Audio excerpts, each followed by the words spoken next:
Hello বন্ধুরা, আমি সুস্মিতা নিয়ে চলে এসেছি কিন্তু একটা জব্বর রেসিপি নিয়ে। ইনগ্রিডিয়েন্টসগুলো দেখে নিশ্চয়ই একটু হলেও আন্দাজ করতে পারছো যে এটা আজকের রেসিপিটা কী। আজকের রেসিপিটা হচ্ছে রুই মাছের ভাপা।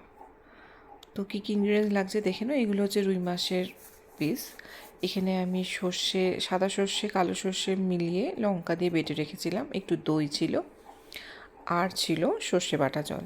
তো আমি এখানে সর্ষেটা শিলনোড়াতেই বাটা বেটার ঠিক মনে করলাম।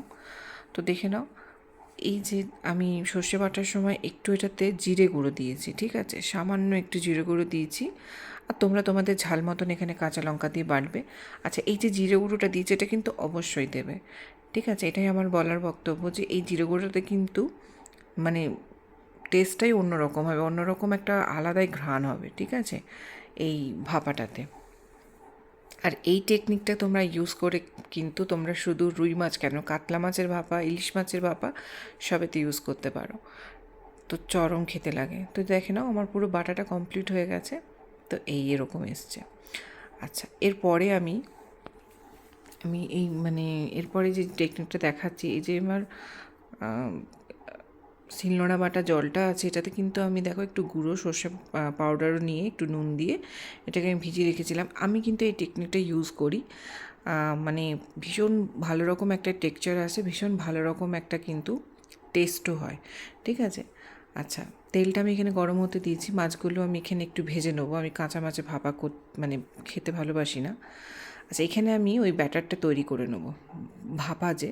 তো এখানে দই নিয়েছি, দইয়ের মধ্যে এই যে সাদা মতো জিনিসটা দিলাম এটা হচ্ছে একটু ময়দা দিয়েছি, আর ওই সর্ষে গলা জল আর এই সর্ষে বাটাটা দিয়ে এটা আমি একটা পেস্ট বানাবো।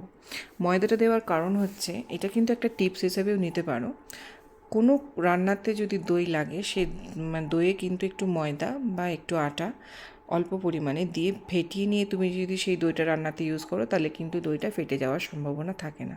এটা কিন্তু একটা খুব ভালো টিপস দই দিয়ে রান্না করার জন্য। আচ্ছা, এতে এরপরে আমি একটু হলুদ দিলাম, একটু স্বাদ মতন লবণ দিলাম, তো আর একটু লঙ্কা গুঁড়ো দিলাম, এটা ঝাল লঙ্কার গুঁড়ো, ঠিক আছে।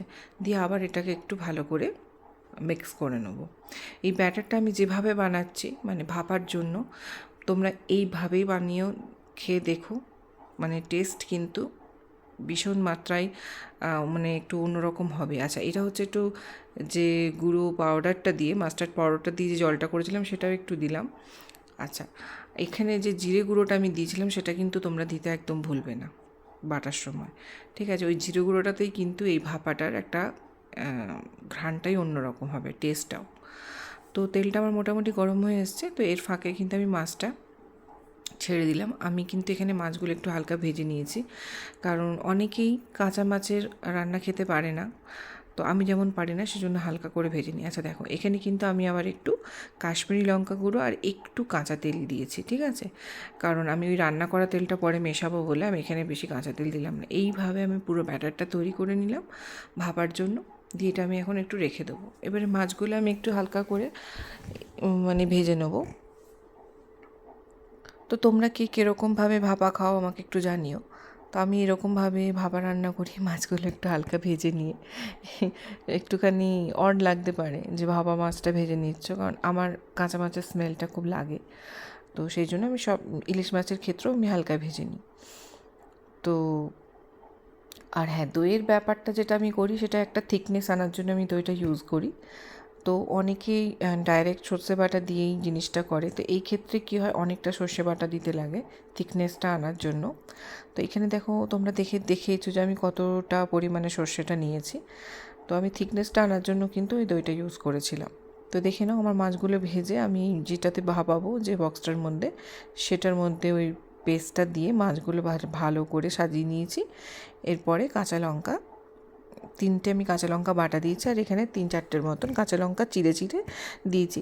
ঝালটা সম্পূর্ণ তোমাদের উপরে ডিপেন্ড করছে তোমরা কীরকম ঝাল খাবে।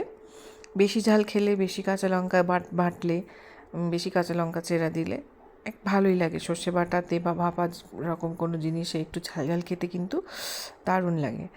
তো এই রেসিপিটা যেভাবে বানাচ্ছি একবার করে খেয়ে দেখো, বিশ্বাস করো থালার পর থালা ভাত উড়ে যাবে। আচ্ছা, লাস্টে আমি এই যে গোলা সর্ষে পাউডারটা ছিল সেটা আমি ওপর থেকে ঢেলে দিলাম।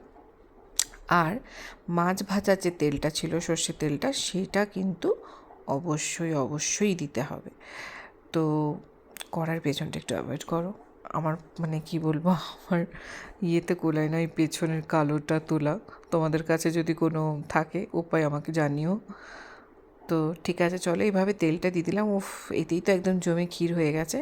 তো চামচে করে তোমরা একটু চাইলে এই মশলাগুলো মাছের ওপরে দিয়ে দিতে পারো সুন্দর করে, যাতে একটু মানে ঢোকে মাছের ভেতরে ভেতরে ব্যাপারটা।